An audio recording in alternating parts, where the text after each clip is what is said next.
2 anos após os eventos do primeiro filme, a tecnologia por trás de Megan foi roubada e usada para criar uma arma militar conhecida como Amelia. Mas à medida que se torna mais autoconsciente, Amelia se torna cada vez menos interessada em seguir ordens de seres humanos ou em mantê-los vivos. Na esperança de detê-la, Gemma decide ressuscitar Megan, tornando-a mais rápida, mais forte e mais letal.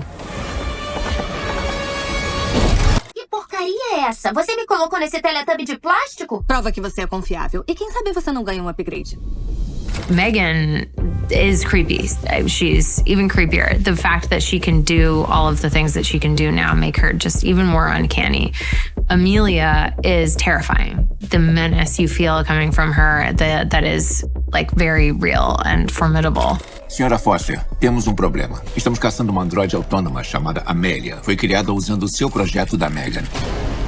I don't see her as a psychopathic robot. I see her as somebody who is trying to understand her own identity, her own wiring, and trying to understand why she was put into this world in a way that is quite cruel and traumatizing, why she has the limits that she does. So I don't see Amelia as a psychopath at all. Or rather, the psychopathic parts of her exist for a reason. Todo mundo merece uma segunda chance. So Cady loved Megan in the last one. They had a very big friendship, and it was very hard for Cady to get rid of Megan. But in this movie, everyone's telling like Megan is nothing more than like a bunch of ones and zeros, but Cady doesn't think that's true. She thinks that the relationship is totally real, and this voice inside keeps telling her that. And they need to get Megan's help to help them defeat Amelia. And I think Cady's actually very happy to have Megan back on the team. You'll see that in the film. The last shot of the first movie is the pulsing light of the smart home device. And it turns out, yes, Megan has put herself in there and she's just been there. She's just been chilling for years, watching Gemma mess up and waiting for the perfect moment to step in and save the day. As the hero she is. Você ameaçou arrancar minha língua e me deixar numa cadeira de rodas.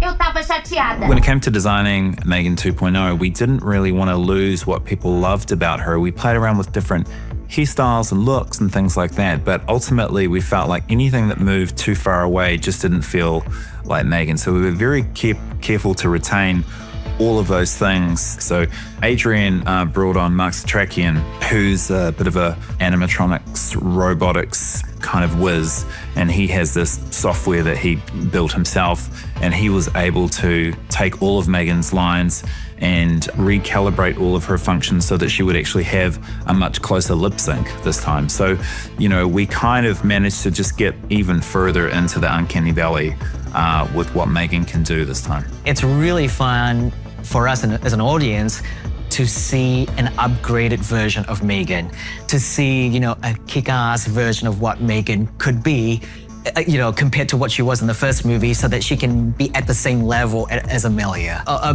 big part of the fun and humor in the second movie is just watching Megan kind of go through her evolution and the way we upgrade her and the way the things that she learned in this movie as well, and things that she had learned in the first film, and how she uses, you know, all of this and how she put them into practice in the second film. Ela tá ficando mais forte. Logo ela será a arma mais perigosa do planeta.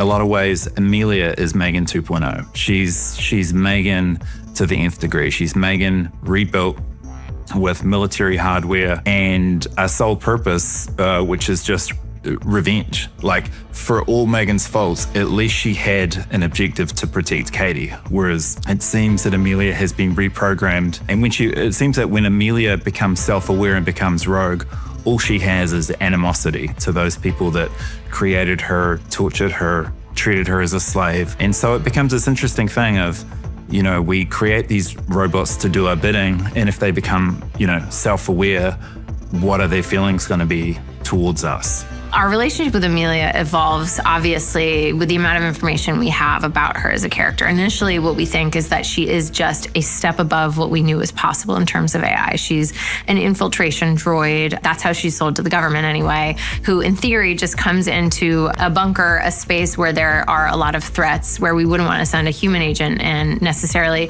She's able to survive anything that humans couldn't and is able to carry out a mission with minimal casualties. Throughout the storyline, we see her beginning to question her own autonomy. She is, to me, not simply a villain, but a being grappling with existential questions in a world that may not be ready for her existence just yet. Olha quem chegou pra brincar. When we were looking for who was going to play Amelia, it was really difficult because we wanted her to be as iconic as Megan, but not in the same way, and almost like a dark mirror to Megan in many respects. And we really found that in Ivanna. She has this incredible intensity to her and emotion as well. And what was really funny is she brings so much to her character. She feels things so much.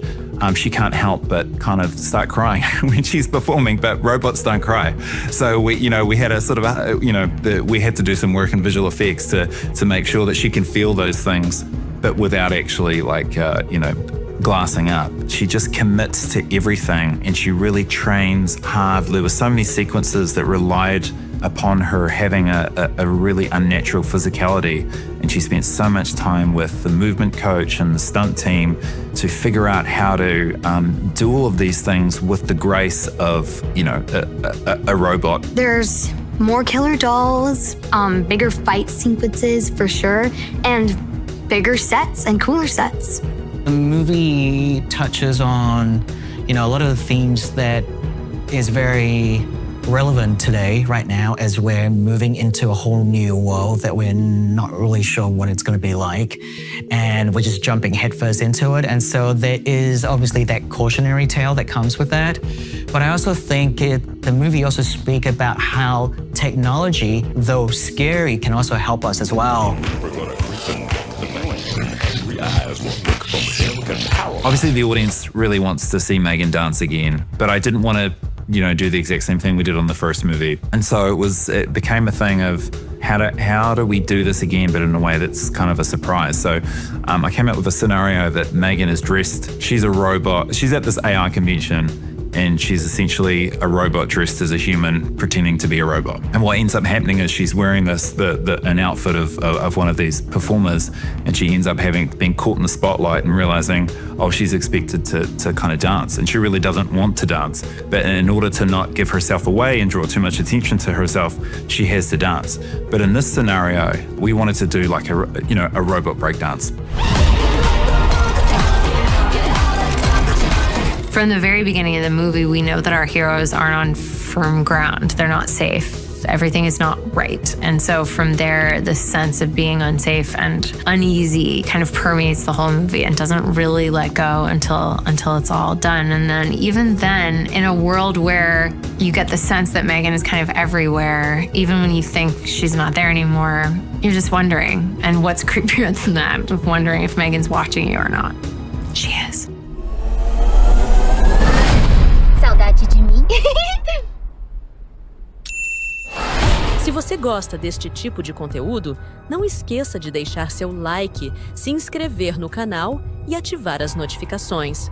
Nos vemos no próximo vídeo. Até mais!